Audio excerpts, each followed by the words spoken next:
राम सीता राम। आइए कथा प्रसंग की जो जो स्थिति समझ में आए, आपको जो समझ में आए वही कथा है, जो न समझ में आए वो सारी व्यथा है। आज का जो प्रसंग था बड़ा ही सुंदर था। विभीषण की शरणागति का प्रसंग था, बहुत सुंदर हुआ। विभीषण महाराज गए, भगवान श्री राम जी के सन्मुख हनुमान जी महाराज लेकर के आए, अंगद इत्यादि हैं। विभीषण महाराज ने भगवान श्री राम जी को चरणों से लेके सर तक निहारा, इतने पुलकित हुए कि आंखों से अश्रुधारा निकलने लगी। मेरे प्यारे मित्रों, जब कोई प्रेम करने वाला मिलता है, जिसको आप वर्षों से प्रेम कर रहे हों, जिसको मन में बसाए हुए हों, वही तस्वीर और वो प्रेमी अगर आपके सामने आए तो आपकी क्या दशा होगी। यह दशा देखकर मेरे रघुनाथ जी की आंखों में भी आंसू आ गए। विभीषण महाराज जी चरणों पर लेट गए, तब रघुनाथ जी ने उनको हृदय से लगा लिया और पूछा, जब कोई आपके पास आए, यहाँ से एक सूक्ति और शिक्षा है, जब भी कोई व्यक्ति शरणागति आए, पहली बात उसे शरण में लेना चाहिए। हित अनहित अनुमान, शरणागति को जो तजै, हित अनहित अनुमान, ते नर पावर पाप में तिन्ह बिलोकति हान। ये लिखा है, यहाँ लिखा है। शरणागति जो आए उसको क्या करना चाहिए? शरण में लेना चाहिए। विभीषण महाराज आए, राम ने हृदय से लगाया है, पूछा, भैया विभीषण, आप परिवार बाली बच्चे सब मजे में हैं, कैसे रहते हो? लंका तो निशाचरों की नगरी है, कैसे धर्म का निर्वाह करते हो? विभीषण जी महाराज बहुत ही आंखों से नीर बह रहा है राम जी को देखकर। अनिल तिवारी जी और राजू जी और अनूप अवस्थी जी अभी भी जुड़े हैं, भगवान की कृपा बनी रहे। विभीषण महाराज जी हाथ जोड़े खड़े हैं। राम जी कह रहे हैं, विभीषण किस प्रकार, कैसे निर्वाह करते हो, परिवार में कैसे रहते हो? आपका तो पूरा परिवार ही निश्चर खानदान का है, किस प्रकार निर्वाह होता होगा? धर्म पर कैसे चलते हो भैया? विभीषण महाराज जी पैर पकड़ लिए। पहले तो भगवान ने पूछा तो उन्होंने अपना परिचय दिया, मैं लंकापति रावण का भाई विभीषण हूं। श्री राम जी ने कहा, विभीषण जी ने कहा, प्रभु आप जिस पर दया करते हो, जिस पर आपकी कृपा हो, उसको किसी प्रकार की चिंता नहीं है। हम आपकी कृपा और आशीर्वाद से हम लंका में निवास करते हैं।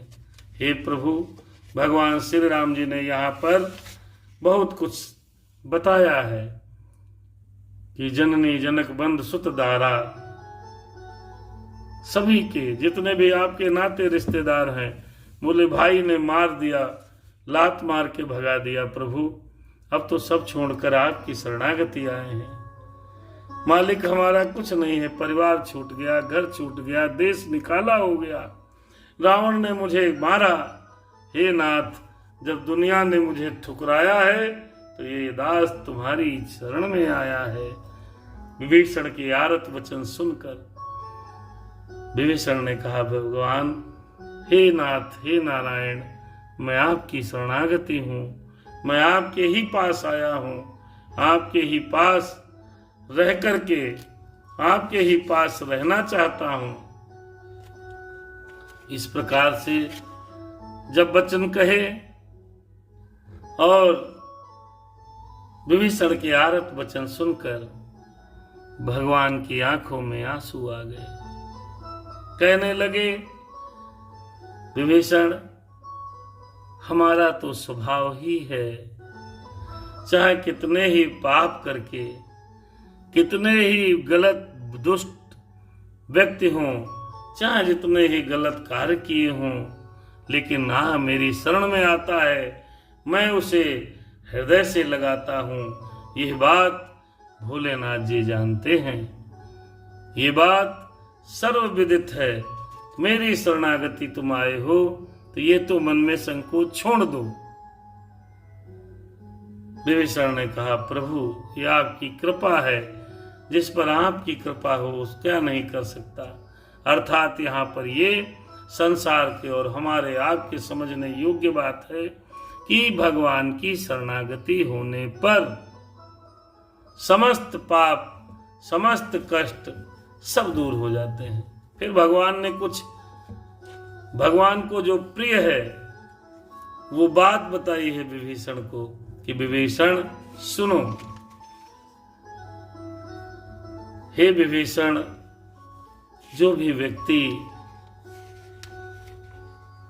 समदर्शी होता है, समदर्शी माने ये कि सबको समान देखे, जिसके हृदय में न हर्ष होता है न विषाद होता है, अर्थात न दुख होता है न सुख होता है, समान रहता है, जो परहित करता है, वो व्यक्ति मुझे बहुत प्रिय है। अर्थात इन गुणों को हम और आपको धारण करना चाहिए। विभीषण ने कहा, प्रभु काम, क्रोध, मद, लोभ, दंभ, दुर्भाव, द्वेष, पाखंड, निशाचर, राक्षस हृदय के अंदर तब तक ही निवास करते हैं जब तक श्री राम जी का ध्यान मन में ना आए। जिस समय राम का ध्यान आएगा ये निशाचर अपने आप स्वतः चले जाते हैं। भगवान ने कहा, विभीषण मुझे वो व्यक्ति प्रिय है। कौन व्यक्ति प्रिय है? बोले वो व्यक्ति प्रिय है जो सबके ममता ताग बटोरी, जननी जनक बंध सुत दारा, तन धन भवन सुहृद परिवारा, सबके ममता ताग बटोरी, मम पद मनहि बांध बरी डोरी। बहुत कठिन है, लेकिन अगर ये कर लिया जाए तो भगवान उस सबसे प्रिय भगवान के हो जाते हैं। कैसे? जननी माता पिता भाई, सुत माने पुत्र, दारा माने पुत्री पुत्री, इनकी सबकी जो ममता है, जितना हम प्रेम करते हैं बेफालतू वाला, कर्तव्य करना चाहिए। ये फालतू का प्रेम, मुंह में डूबे रहते हैं। सबकी ममता, उनकी सबकी ममता के एक एक तार को निकालो, तागे को, ताग बटोरी, सबके तागों को इकट्ठा करो, फिर मम पद मनहि बांध बरी डोरी, उस ममता को, उस एक डोरी बनाई है जो उससे बांध कर हमारे चरणों में समर्पित कर दो। समदर्शी इच्छा कछु नाही, हरस शोक भय नहीं मन माही, अस सज्जन मम उर बस कैसे, लोभी बसै, लोभी हृदय बसै धनु जैसे। इस प्रकार भगवान ने समझाया कि उस पुरुष हमें प्राणों से प्रिय होता है, प्राणों से प्रिय होता है। भगवान की बातें सुन करके हम और आपको ये धारण करना है कि हमें और आपको भी भक्त विभीषण की तरह सब कुछ त्याग कर परमात्मा की शरण में जाना चाहिए। लेकिन भगवान ने अगर गृहस्थ जीवन दिया है, कर्तव्यों का निर्वाह का पालन किया जाए, संसार के मोह में न फंसा जाए, संसार में ऐसे रहा जाए जैसे जल में कमल का फूल पत्ता रहता है, जल में ही असर कुछ नहीं। विवेक महाराज, राजन जी महाराज, सादर जय सिया राम। इतना कहते हुए श्री राम जी ने समुद्र का जल मंगाया, फिर उसको राज तिलक कर दिया और बोले लंका का राज्य तुम्हें दे दिया। देवता खुश हैं, सब आहा भगवान की जय जयकार कर रहे हैं। अरे तो रावण का मरना तय है, जब राज्य दे दिया तो एक राजा जब मरेगा तो दूसरा राजा तभी तो बैठेगा। विभीषण ने कहा प्रभु हमको भक्ति चाहिए, राजपाट नहीं चाहिए। कैसी भक्ति चाहिए? जो शंकर जी की तरह, जैसे आप उनके हृदय में हर समय रहते हो। हे प्रभु आप मेरे हृदय में इसी प्रकार सब हर समय रहिए। प्रभु ने कहा हम तुमको चाहिए नहीं, लेकिन जो हमारे पास आता है उसको मैं कुछ न कुछ जरूर देता हूँ। कहने का अभिप्राय ये, जब भगवान की शरण में आप जाएंगे तो भगवान आपको भी दुनिया का समस्त वैभव दे देंगे। सोने की लंका जैसे दे दी, 10 कंधर ने 10 बार अपने 10 सिर चढ़ा चढ़ा करके जो लंका प्राप्त की थी, वो लंका विभीषण को केवल शरणागति पर जाने पर भगवान श्री राम ने समर्पित कर दी। दुनिया का वैभव, दुनिया की संपदा, दुनिया की व्यवस्था सब आपके चरणों पर तब होगी जब आप श्री राम जी के चरणों पर होंगे। और श्री राम जी के चरणों पर कब जाएंगे? जब हनुमान जी की कृपा होगी। हनुमान जी ही विभीषण जी को राम जी के पास ले गए थे, अर्थात मेरे हनुमान जी को दिन ब दिन सुमरते रहना चाहिए, क्योंकि राम जी के ही दरवाजे पर हनुमान जी का पहरा है। तो यदि राम को पाना है तो हनुमान जी की कृपा बहुत आवश्यक है। अतः इसलिए आप सभी लोग श्री राम जी को पाने की अगर इच्छा रखते हैं तो हनुमान जी महाराज की भक्ति और पूजा पाठ जरूर करना चाहिए। हनुमान जी महाराज सुन रहे हैं, मुस्कुरा रहे हैं। आज उनके मित्र विभीषण का राज तिलक हो रहा है। प्रभु ने लंका का राज तिलक रावण के मरने से पहले कर दिया और बराबर लक्ष्मण जी के जहां बैठे थे उसके बाजू में बैठाया। शरणागति को पूरा सम्मान दिया है। विभीषण को कहा तुम हमारे मित्र हो। फिर पूछा रीच कपिपति माने सुग्रीव से और विभीषण से कैसे तरें सागर को किस प्रकार पार किया जाए। भगवान सब जानते हैं, फिर भी किससे पूछ रहे हैं? विभीषण से। किससे पूछ रहे हैं? सुग्रीव से। आपको सब पता हो फिर भी आप सबसे पूछो कैसे जाएं, क्या करें, जिसमें वो सभी लोग अपने आप को गौरवान्वित समझे कि भगवान हमसे पूछ रहे हैं। और उससे आपको ये लाभ होगा कि आपको उचित राय मिल जाएगी। भगवान क्या नहीं जानते थे? अपने आप चल देते, पुल बनवा देते, बाणों का पुल बन जाता, समुद्र को सोख सकते थे। परम शक्तिमान है। फिर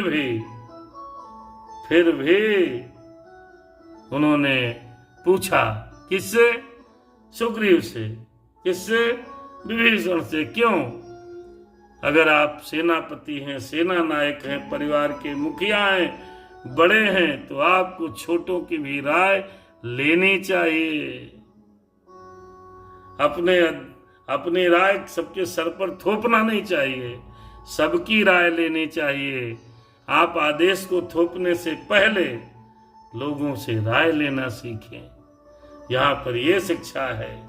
फिर हनुमान विभीषण ने कहा प्रभु आप समुद्र को पर सर्वसमर्थ हैं, सब कुछ कर सकते हैं, लेकिन आपके कुल के, रघुकुल के पूज्य हैं सागर जी, समुद्र देवता। आप उनसे प्रार्थना करो, वो आपको स्वयं रास्ता देंगे। लक्ष्मण जी को ये बात समझ नहीं आई। दैव दैव आलसी पुकारा, अरे प्रभु आप सर्वशक्तिमान हैं, आप सब समर्थ हैं, सब कर सकते हैं, फिर प्रार्थना क्यों? बाण निकालो, समुद्र को सुखा डालो। भगवान ने लक्ष्मण जी को समझाया, भैया अभी अच्छा अवसर नहीं है, पहले प्रार्थना, न माने तो करूंगा, चिंता मत करिए। अर्थात यहाँ पर यह समझना है कि यदि समुद्र से विशाल व्यक्ति से भी अगर आप उससे भी समर्थ हैं और आगे भी कोई समर्थवान है, तो झगड़ा लड़ाई करके तुरंत आवेश में नहीं आना, पहले प्रार्थना करनी है। प्रार्थना करने पर जब सामने वाली पार्टी न माने तो फिर बाण निकालना है, फिर करना है। ये नहीं पहले धमका दो, पहले उस पर चढ़ाई करो, नहीं, समझाना है, प्रार्थना भी करनी है। यहाँ पर इस प्रसंग से विभीषण की शरणागति हुई। इस प्रसंग से ये हमें संपूर्ण प्रसंग से शिक्षा मिली कि अगर आपका परिवार, आपका खानदान, आपका कुल, आपके भाई, आपके पुत्र पुत्रादिक निशाचर हैं या आसुरी प्रवृत्ति के हैं, तो आपको पूरा घर परिवार, वैसा समाज छोड़कर भगवान की शरणागति में चले जाना चाहिए। ज्यादा प्रपंच में नहीं पड़ना चाहिए। एक बार, दो बार, तीन बार समझाओ, न माने समझे तो जाए भाड़ में। जैसे रावण भाड़ में चला गया, रावण का सत्यानाश हो गया, विभीषण ने समझाया भाई होने के नाते। इसी प्रकार आपका भी उत्तरदायित्व तो हमारा बनता है। इस प्रसंग से शिक्षा है कि हम और आप अपनों को एक या दो बार समझाने का प्रयास करें, उसके बाद नहीं मानते, उनकी आसुरी प्रवृत्ति है तो वो अपने आप झेलेंगे, उनको कर्मों का फल स्वयं मिलेगा और आप परमात्मा की शरण में चले जाएं। जब परमात्मा की शरण में जाएंगे तो भगवान आपका हर तरीके से रक्षण करेंगे। कल प्रसंग होगा, रावण ने दूत भेजे हैं, रावण के दूत यहाँ का सारा कार्यक्रम देखकर रावण को सुनाएंगे। फिर उसके बाद सुंदरकांड, कल शनिवार है, कल सुंदरकांड की समाप्ति हो जाएगी और रामचरितमानस और राधे श्याम का जो ज्वाइंट पाठ हो रहा है, ये सुंदरकांड के बाद केवल राधे श्याम का ही पाठ कथा प्रसंग कहा जाएगा। क्योंकि सुंदरकांड में ये हमारा मन किया कि तुलसीदास जी और राधे श्याम जी ने दोनों संतों ने क्या लिखा, कैसा लिखा। जब हम ग्रंथ पढ़ेंगे, जब हम अपनी किताबों को, सनातन संस्कृति की किताबों का अध्ययन करेंगे, तब चीज़ों को समझ में आता है। हमारा इसी के साथ समस्त हिंदुओं भाइयों से, सनातनियों से निवेदन है कि अपने धर्म की रक्षा के लिए और अपने धर्म पर चलने के लिए रामचरितमानस का अध्ययन अवश्य करें। राम का चरित्र राधे श्याम के माध्यम से अवश्य पढ़ें। अगर आपके पास पढ़ने का समय नहीं है तो YouTube पर ऑनलाइन कई संत महात्मा कथा प्रवचन करते हैं, 10, 15, 20 मिनट उन्हें अवश्य सुने। सादर जय सिया राम, शुभ रात्रि। कथा यहीं पर रुक गई। सुनो वीर हनुमान, जाय के आसन लीजिए, शंभु सहित भगवान। जय जय सिया राम, जय जय सिया राम, जय सिया राम।